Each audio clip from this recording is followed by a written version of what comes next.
Hello, I'm Mingala. MGDC, Community Education, Jusovale. Maria MGDC, Community Education, Siska, Brother Busi, Siska, down the Himale. Imagine, Jabi met things like let Jaisne, then the Bibade, Lidamio, let Jabone the Bongo, let Jabet the Mapibade, said they Bame. Fine, penny by hidden you, give us saying, control and going to be Yavade. Fin mapping you like bame, says you like bame, if a say they like bame, A4, Nama millimeter mara, it's just like bame, pin audition by Nama, the Lela with the new you like bame. The man is there, I mean, business, not in a man, even at that mingo, you take it Yavade, Nama, but the plans may be like bame.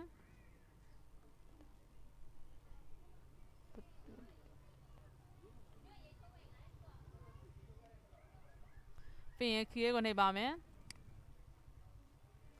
Pin a Makia, new just Maniago, Kelly and a bame, being Gideon, Began, Calabula bame, Gideon Yavame. Pin the Macala bame. Macalago, Minko Bame, Ocune Bame. Madacalago, Dione Bame, Ocune Bame. Pin Ocune Bame. The Malini Yamada, Udescu Bame. Being vast my meship bame. Skin in it bame. Tina Matala Bame, Ocune Bame. Pin a mat, list to Bame, list to Gioga Senda, you gonna be the Avade. The Mara, ship Bame, Pin Stomada in a man, no Calachala Bame. Pima Calabame, Calavana Maneo Bame. Pina ma way to Bame.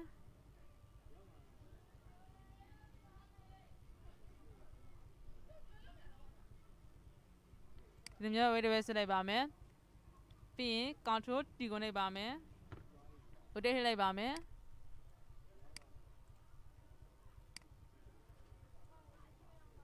The Danga Nation Bame. Kyoga shipping go in a ship Bame. You know what I bame, I may ship Bame, Kyoga Swenda, and the Capilia Vale. Pin control Genelia Bame, control J. Control Tigone Bame, Ude Bame.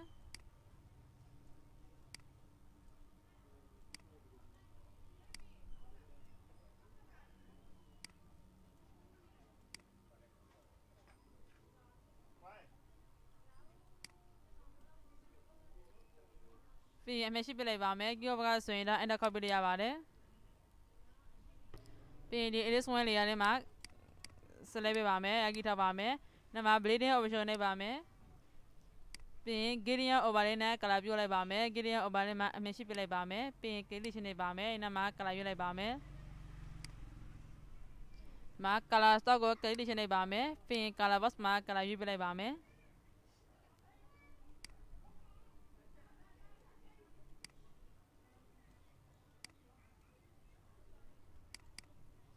Hune Bame. Pin Mark Calastogo, the Beclin Bame, Pin Mark Calabas Mark Calayula Bame.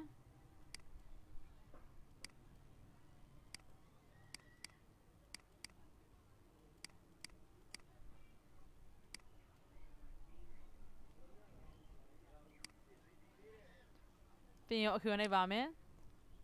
Namala Hune Bame. Pin Mark Digging Bule Bame.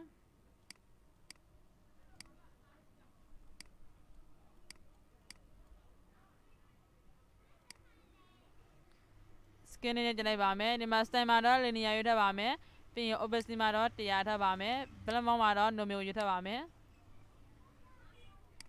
Pin Hune Bame.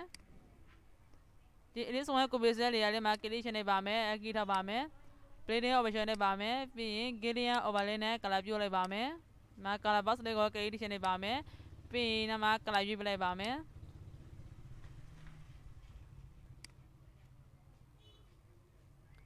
Hune Bame, Male Calasago Edition Bame, Pin Calayula Bame.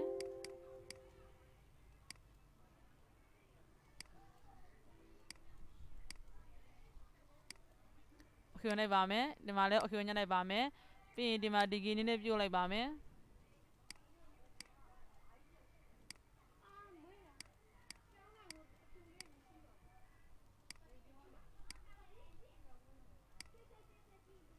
ဒီမှာတော့ vast man အမြင်ရှိပြထားပါမယ်ဒီမှာ angle မှာတော့ဒီမှာ66 degree ထည့်လိုက်ပါမယ်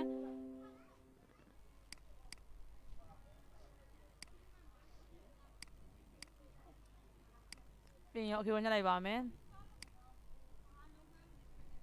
မူတူယူပါမယ်ကိရောဘကဆိုရင်တော့ B ကိုနှိပ်ပြရပါတယ်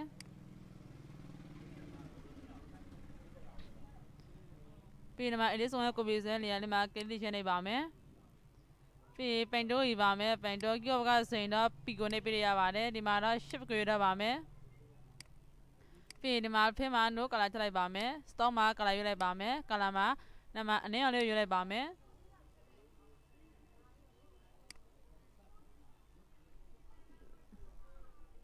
sorry control နဲ့ပြဆက်လိုက်ပါမယ်ဒီမှာ no color ပြန်ထည့်လိုက်ပါမယ်ဒီမှာ key ရဲ့ new layer နဲ့ layer တစ်ခုယူပါမယ်ပြီးရင် layer ယူတဲ့ layer လေးမှာ select ပေးထားပါမယ်ပိုင်တိုးယူပါမယ်ကြောဘကဆိုရင် P ကိုနှိပ်ပေးရပါတယ်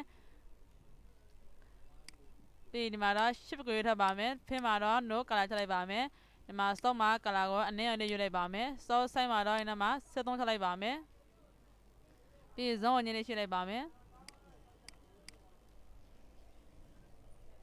ဒီမှာကလေးတစ်ချက်ချက်လိုက်ပါမယ်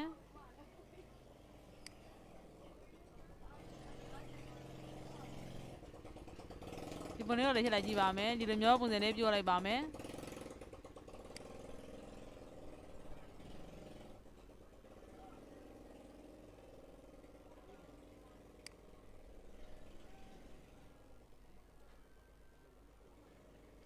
ပြီးရင် key ရဲ့ new layer နဲ့နောက်ထပ် layer တစ်ခုယူပါမယ်ပြီးရင်နောက်ထပ်ဒီမျိုးထည့်ဆွဲလိုက်ပါမယ်ကလေးတစ်ချက်နှိပ်လိုက်ပါမယ်ဒီထပ်ဒီဆွဲလိုက်ပါမယ်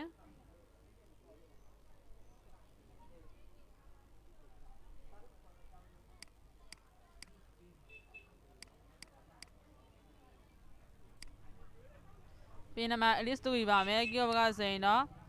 U ကိုနှိပ်ပြရပါတယ်ဒီမှာ away တွေဆွဲလိုက်ပါမယ်ကိရောဘက alternate shift ကိုဖိပြီး away တွေဆွဲလိုက်ပါမယ်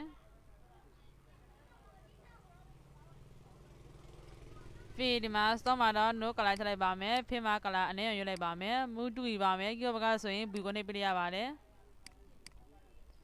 ပြီးရင်ဒီမှာနေရာချက်လိုက်ပါမယ်ပြီးရင်ကိရောဘက alternate ကိုဖိပြီး copy ပို့လိုက်ပါမယ်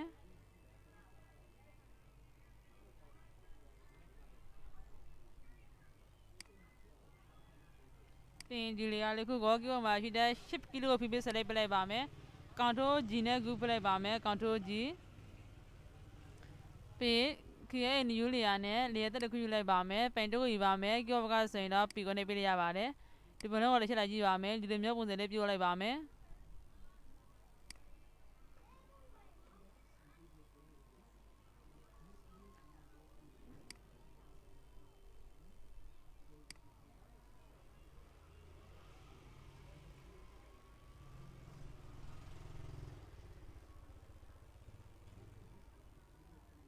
ပြီးရင် key ရဲ့ new layer နဲ့နောက်ထပ် layer တစ်ခုယူပါမယ်ဒီမှာပိန်တိုးယူပါမယ်ဖင်းမှာတော့ no color ထည့်ပါမယ်ဒီမှာတော့ shift ကိုရွေးထည့်ပါမယ် stock မှာ color မှာအနည်းအောင်ထည့်ပါမယ် stock size မှာတော့73ထည့်လိုက်ပါမယ်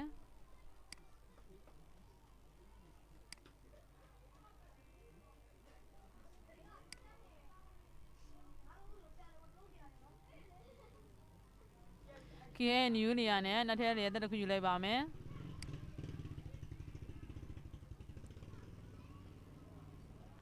ပြီးရင်ပိန်တိုးယူပါမယ်နောက်ထပ်ဒီလိုမျိုးထည့်ဆွဲလိုက်ပါမယ်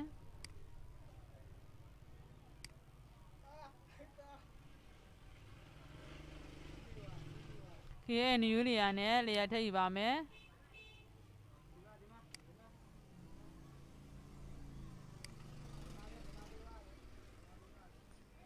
ပြီးရင် list 2ယူပါမယ်ကိရောဘကဆိုရင် U ကိုနှိပ်ပြရပါတယ်ဒီမှာ fin မှာ color ကိုအနည်းအောင်ထည့်လိုက်ပါမယ် stock မှာတော့ no color ထည့်လိုက်ပါမယ် zone sorry control Z နဲ့ပြဆိုပါမယ်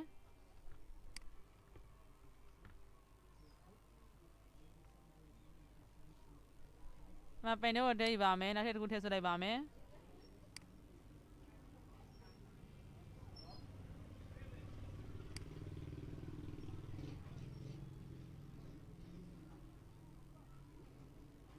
ပြီးကီယိုဘကကောင်ချိုးလေးကိုဖြည်းဖြည်းရွှေ့လိုက်ပါမယ်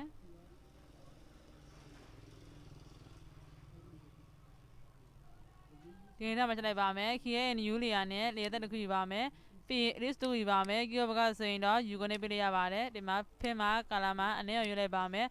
storm မှာတော့နာမှာ no color ရွေးလိုက်ပါမယ်ပြီး zone ကိုရွှေ့လိုက်ပါမယ်ဒီမှာကီယိုမှာရှိတဲ့ရှစ်ဖီရဲ့အတက် FB နဲ့မှာဝတ်တွဲဆွလိုက်ပါမယ်မူတူယူပါမယ်ကီယိုဘကဆိုရင်တော့ဘူကနေပြရပါတယ်ဒီထပ်မချက်လိုက်ပါမယ်ပြီးရင်အတက်ကို FB ကိုပေးပို့လိုက်ပါမယ်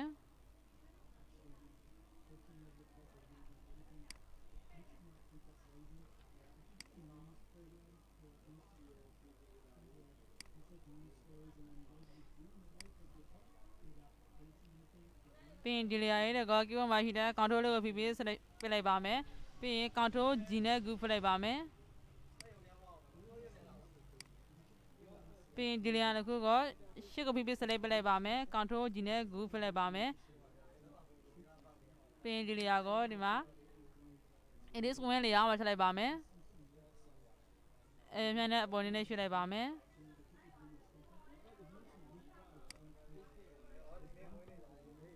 ဒီ good this နဲ့နေရာလေးမှာဒီများလေးကို click ရှင်းလိုက်ပါမယ်ပြီးဒီမှာ good to ကို select ပေးပါမယ်အကြည့်ထားပါမယ်ဒီမှာ bleed ကို option လိုက်ပါမယ်ပြီးရင် gradient overlay နဲ့ color ပြုတ်လိုက်ပါမယ်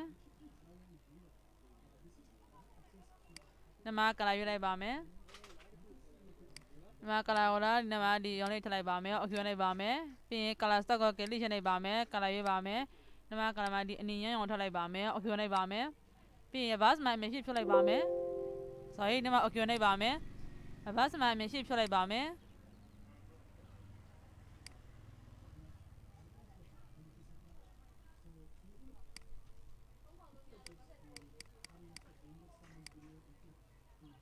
ဒီမှာ stem မှာတော့ linear ရွေးထည့်ပါမယ်ဒီမှာ angle မှာတော့မှန်လား89ထည့်လိုက်ပါမယ်ပြီးဒီ color လေးကို mark အပြင်လေးရွှေ့ပြလိုက်ပါမယ်ဒီတော့ထည့်လိုက်ပါမယ် okay လိုက်ပါမယ်ပြီးရင် go one နေရာလေးကို click ရှင်းလိုက်ပါမယ်အကြည့်ထားပါမယ် bleed ကို option လိုက်ပါမယ် gradient overlay နဲ့ color ပြုတ်လိုက်ပါမယ် gradient overlay မှာအမြင်ရှိပြလိုက်ပါမယ်ပြီးဒီမှာ color ရွေးလိုက်ပါမယ်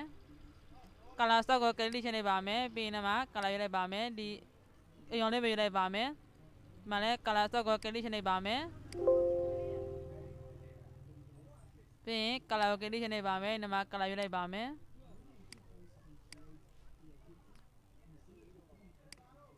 okay လိုက်ပါမယ်ဒီမှာလည်း okay လိုက်ပါမယ်ဒီမှာလည်း bus မှာမြင်ရှိဖြုတ်တော့ပါမယ်ပြီးရင် stem မှာတော့ linear ရွေးထားပါမယ် angle မှာ manner 89ထည့်လိုက်ပါမယ်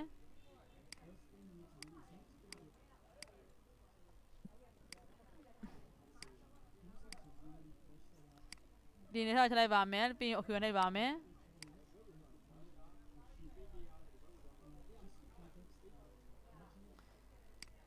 ပြီးရင်မှာ edit ဝင်လေရလေးကိုကြောက်မှာရှိတဲ့ control လေးကို PV selection ပြလိုက်ပါမယ်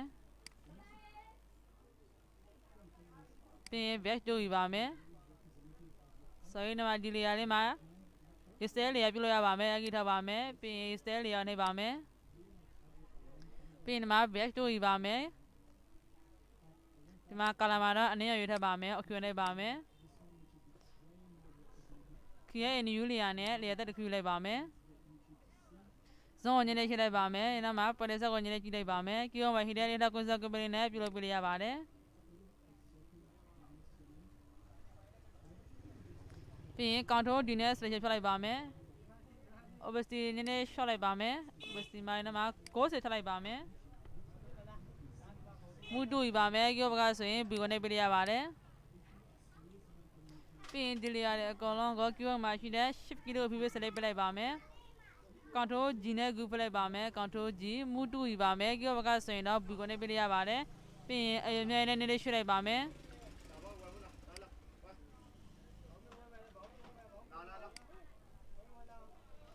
ပြီးရင်ဒီမှာဟိုးတဲ့တိုက်တူယူပါမယ်ကီယိုဘကဆိုရင်တော့ D ကိုနေပြရပါတယ်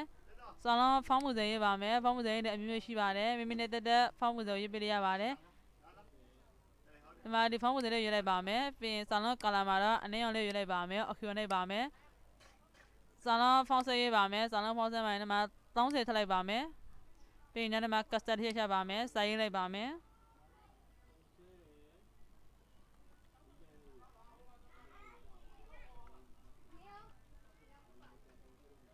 ပြီးရင်အမရှိပြလိုက်ပါကီယိုဘကဆိုရင်တော့အဲ့ဒါခောက်ပြရပါတယ်မူတူယူပါမယ်ကီယိုဘကဆိုရင်ဘူကိုနှိပ်ပြရပါတယ်ပြီးဇုံးဝင်ကြီးလေးရှိလိုက်ပါမယ်ဒီဆောင်တော့ဒီမှာတန်းကနေနေရှိပြလိုက်ပါမယ်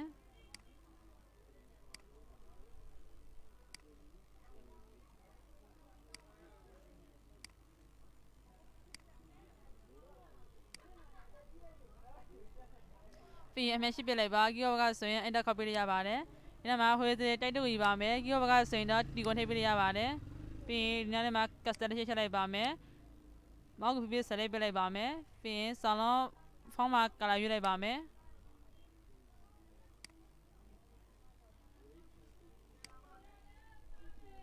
ဒီကလေးရွေးလိုက်ပါမယ်အခူနေပါမယ်ပြီးရင်အမရှိပြလိုက်ပါမယ်ဒီမှာလည်းဒီဇာတ်လေးကိုဆက်လိုက်ပြလိုက်ပါမယ်ပြီးရင်ဖောင်းကလာရွေးလိုက်ပါမယ်ဒီအနီယွန်လေးရွေးလိုက်ပါမယ်အခူနေပါမယ်ပြီးရင်အမရှိပြလိုက်ပါမယ်ဒီစားလေးမှာ store ထည့်ပါမယ်ဒီမှာ fs ကိုနှိပ်ပါမယ်ပြီးရင် store နှိပ်ပါမယ်ဒီမှာ store မှာကလာရွေးလိုက်ပါမယ်ဒီမှာ fitness မှာလည်းမှာ gradient ရွေးထည့်ပါမယ်ပြီးဒီမှာ gradient မှာကလာရွေးလိုက်ပါမယ် color stock ကို click ချင်လိုက်ပါမယ်ပြီးဒီမှာ color မှာနဲ့တက်တဲ့ color ကိုရွေးထည့်ပြရပါတယ်ဒီရွေးလိုက်ပါမယ်အခူနှိပ်ပါမယ်color stock ကို click ချင်လိုက်ပါမယ်ဒီမှာ color ရွေးလိုက်ပါမယ်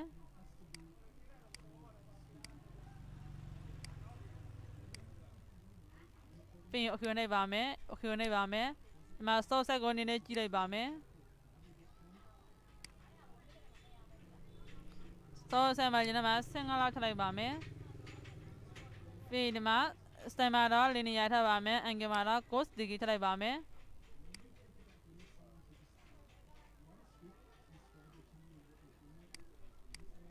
ဒီမှာ scale မှာတော့90ထည့်လိုက်ပါမယ်ပြီးရင်အခူနှိပ်ပါမယ်မူတူယူပါမယ်ကြောဘကဆိုရင်ဘူကိုနှိပ်ပြရပါတယ်ပြီးရင်နည်းနည်းရွှေ့လိုက်ပါမယ်ဒီနောက်မှာထည့်လိုက်ပါမယ်ခီရဲ့ new layer နဲ့ layer တစ်ခုယူပါမယ် brush 2ယူပါမယ်ကြောဘကဆိုရင်တော့ဘူကိုနှိပ်ပြရပါတယ်ဒီမှာ set foreground color မှာတော့အနည်းအောင်ယူထည့်ပါမယ်အခူနှိပ်ပါမယ်ပြီးဒီမှာ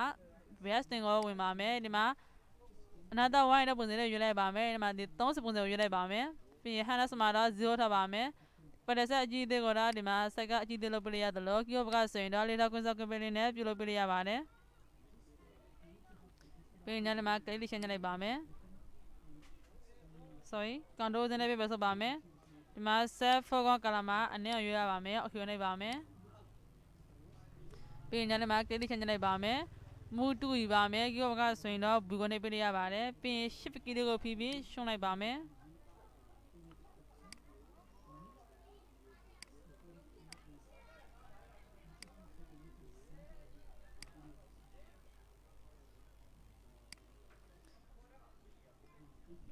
ပြီးရင်အမရှိပြလိုက်ပါမယ် opacity နည်းနည်း short လိုက်ပါမယ်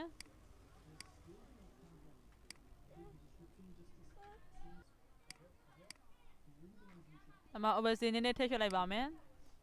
အမ opacity မှာနမ95လောက်ထည့်လိုက်ပါမယ်ပြီးဒီအပေါ်ဆုံးလေယာဉ်နဲ့မှာ set ပေးထားပါမယ်ဒီမှာ key ရဲ့ new field adjustment နေရာကို click ချင်နေပါမယ်ပြီးဒီမှာ show စရွေးချွတ်နေပါမယ်ပြီးဒီပုံလေးကို color လေးပြောင်းချင်တယ်ဆိုရင်တော့ဒီမှာ color လေးပြောင်းပြရပါတယ်မိမိနဲ့တက်တဲ့ color stamp ကိုထပ်ပြရပါတယ်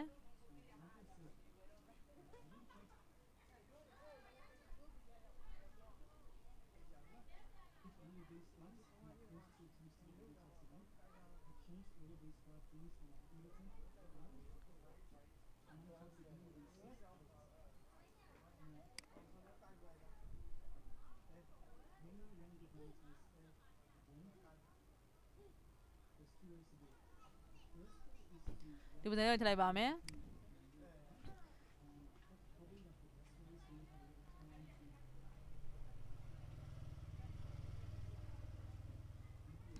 ဒီပုံလေးကတင်သားရှင်တဲ့ဆိုရင်တော့ file ထဲမှာရှိတဲ့ shift a keyword ကဆိုရင်တော့ shift ရဲ့ control ရဲ့ s ကိုနှိပ်ပေးရပါတယ်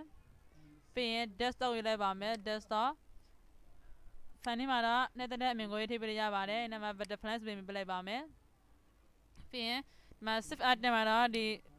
ပုံကိုနောက်ထပ်ပြင်ရှင်တဲ့ဆိုရင်ဒီမှာ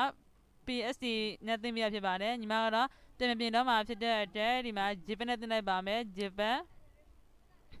ပြီးရင် save ကိုနှိပ်ပါမယ် JPEG version မှာ quality မှာတော့ minute 10နဲ့ဖြစ်နေရပါမယ် OK ကိုနှိပ်ပါမယ်ဒါဆိုတော့ဒီလိုမျိုးလက်ပြပုံလေးတွေပြောကြနေမလို့မြင်နေပါတယ်ညီမရဲ့ဒီသင်ခန်းစာကိုကျန်တဲ့ဆိုရင်တော့ like and subscribe လေးလုပ်သေးပါအောင်နော်ကြည့်ရှုရတဲ့အတွက်အားလုံးကိုကျေးဇူးတင်ပါတယ်